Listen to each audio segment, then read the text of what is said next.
Hello കൂട്ടുകാരെ, നമസ്കാരമുണ്ടല്ലോ. ഞാനിന്ന് just ഒരു തോട്ടാണ് പറയാൻ ഉദ്ദേശിക്കുന്നത്. ബൈബിൾ വായിച്ചപ്പോൾ ഒരു പോയിൻ്റ് കിട്ടിയത് അങ്ങ് പറയുന്നതേ ഉള്ളൂ.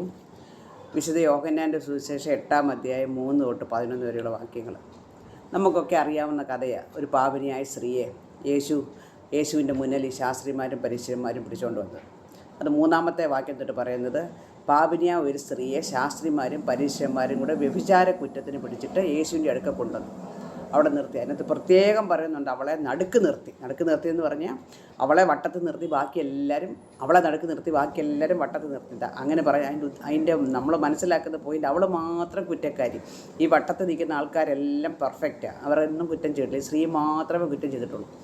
എന്നിട്ട് അവർ യേശുവിനോട് ചോദിക്കുന്നുണ്ട്, ഇങ്ങനെയുള്ളവരെ കല്ലെറിയണമെന്ന് മോശയുടെ ന്യായപ്രമാണത്തിൽ പറയുന്നുണ്ട്. ഈ യഹൂദന്മാരെല്ലാം ന്യായപ്രമാണം കൽപ്പനകളും ഒക്കെ അങ്ങനെ മോശയുടെ കൽപ്പനയും ന്യായപ്രമാണമൊക്കെ, മോശയുടെ അല്ല കൽപ്പന, ദൈവം കൊടുത്ത കൽപ്പനയും ഈ ന്യായപ്രമാണങ്ങളൊക്കെ അങ്ങനെ ഫോളോ ചെയ്യുന്ന ആൾക്കാരാണ്. അപ്പോൾ അവർ പറഞ്ഞിട്ടുണ്ട്, മോശയുടെ ന്യായപ്രമാണത്തിൽ ഇങ്ങനെ ഈ കുറ്റത്തിന് പിടിക്കുന്നവരെ കല്ലെറിഞ്ഞ് കൊല്ലണം. നീ എന്ത് പറയുന്നു? യേശു എന്താ ഇവർക്ക് ശിക്ഷ കൊടുക്കുന്നത്? അത് അവരുടെ ചോദ്യം. അവർക്കും അറിയാം, യേശുവിനും അറിയാം. യേശുവിനെ പരീക്ഷിക്കാൻ വേണ്ടി, യേശു ഇവർക്ക് സപ്പോർട്ടാണോ ജനങ്ങൾക്ക് സപ്പോർട്ടാണോ എന്തോ ചെയ്യുന്നതെന്ന് പരീക്ഷിക്കാൻ വേണ്ടിയാണ് ഈ ക്വസ്റ്റ്യൻ ചോദിച്ചു. യേശു ഒന്നും വേണ്ടിയില്ല. ബൈബിൾ നമ്മൾ വായിക്കുന്നുണ്ട്, യേശു കുനിഞ്ഞ് നിലത്തിങ്ങനെ എഴുതിക്കൊണ്ടിരുന്നു എന്ന്. യേശു വിരലുകൊണ്ട് നിലത്തിങ്ങനെ എഴുതിക്കൊണ്ടിരിക്കുന്നു. ചുമ്മാ എൻ്റെ മനസ്സിൽ വന്ന ഒരു ആശയമാണ്. ചുമ്മാ എനിക്കിങ്ങനെ വായിച്ചപ്പോൾ മനസ്സിൽ വന്നൊരു കാര്യം ഞാൻ പറയാം. യേശു ചിലപ്പോൾ ഇങ്ങനെ ചിന്തിച്ച് കാണും. യേശു മനസ്സിൽ ഇങ്ങനെ ഈ സ്ത്രീയെപ്പറ്റി ചിന്തിച്ചതായിരിക്കും. ഈ സ്ത്രീ ഒരു പാപിനിയാണ്, ഒരു ദുർനടപ്പുകാരിയാണ്. അത് സമൂഹത്തിലൊരു കുറ്റമാണ്, ഒരു കുറ്റക്കാരിയാണ്. അത് ശരിയാണ്. പക്ഷേ ഈ സ്ത്രീ കുറ്റം ചെയ്യണമെങ്കിൽ ഇവൾ മാത്രമല്ലല്ലോ. ഈ സ്ത്രീയുടെ കൂടെ കുറ്റത്തിന് ഒരു പാർട്ട്ണറുണ്ടല്ലോ, ഒരാൾ ഇവിടെ കൂടിയിട്ടല്ല ഈ സ്ത്രീ ദുർനടപ്പുകാരിയാകുന്നത്. ഈ സ്ത്രീ തന്നെ ദുർനടപ്പുകാരിയാകത്തില്ലല്ലോ. അതും ഇങ്ങനെയുള്ള ജോലി ചെയ്യുമ്പോൾ, അല്ലെങ്കിൽ ഇങ്ങനെയുള്ള കുറ്റം ചെയ്യുമ്പോൾ ഈ ഒരാളായിരിക്കത്തില്ല, പലരും കാണും.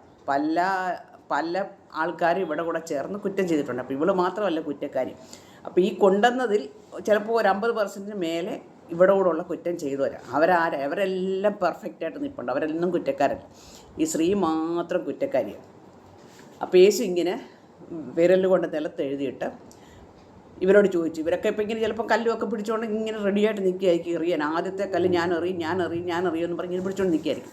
യേശു അവരോട് അപ്പോൾ പറഞ്ഞ എന്തുവാ, നിങ്ങളിൽ പാപമില്ലാത്തവൻ ആദ്യം ഇവളെ കല്ലെറിയിട്ട്. നല്ലൊരു ആൻസർ യേശു കൊടുത്തു. നിങ്ങളിൽ പാപമില്ലാത്തവൻ ആദ്യം ഇവളെ കല്ലെറിയിട്ട്. അപ്പോൾ അവർക്കൊരു വിശ്വാസം കാണും, യേശുവിന് വല്ല ദിവ്യദൃഷ്ടി കാണും. യേശുവിന് ദിവ്യദൃഷ്ടി ഉണ്ട്. അപ്പോൾ ഞങ്ങളെപ്പറ്റി യേശുവിനെ അറിയാമായിരിക്കാം, ഇവൻ മെസ്സിഹ ആണല്ലോ, അപ്പം ഞങ്ങളെപ്പറ്റി അറിയാതിരിക്കുക. അപ്പോൾ എൻ്റെ കുറ്റം ഞാൻ അറിയാൻ പോയാൽ നീ അല്ലേടാ ആദ്യം ഒരു ചോദിക്കും എന്നും കൊണ്ട് എല്ലാവരും അതിനകത്ത് പ്രത്യേകം പറഞ്ഞിട്ടുണ്ട്. മൂത്തവൻ തൊട്ട് ഇളയവൻ വരെ, പ്രായമുള്ള ആൾ തൊട്ട് ചെറിയ ആൾ വരെ കല്ലും കളഞ്ഞ് ചോടി. നോക്കിയപ്പോൾ ആരുമില്ല, കൊണ്ടുവന്ന ഒരൊറ്റ മനുഷ്യരും.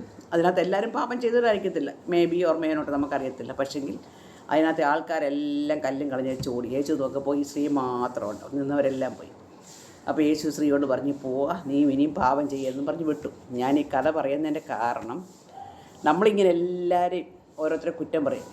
നമ്മൾ പറയും, ഈ ഒരു വിരൽ ഇങ്ങനെ ചൂണ്ടുമ്പോൾ ഈ ബാക്കി 4 വിരൽ നമ്മളെയാണ് ചൂണ്ടുന്നത്. നമ്മൾ ഒരാളെ പറയുമ്പോൾ 4 വിരൽ നമ്മളെയാണ് ചൂണ്ടുന്നത്.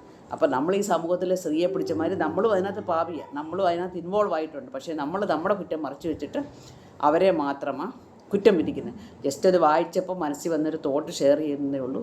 നിങ്ങൾ ഇഷ്ടപ്പെടുകയാണെങ്കിൽ ഒന്ന് ലൈക്ക് ചെയ്യുക, ഷെയർ ചെയ്യുക, സബ്സ്ക്രൈബ് ചെയ്യുക. Thank you.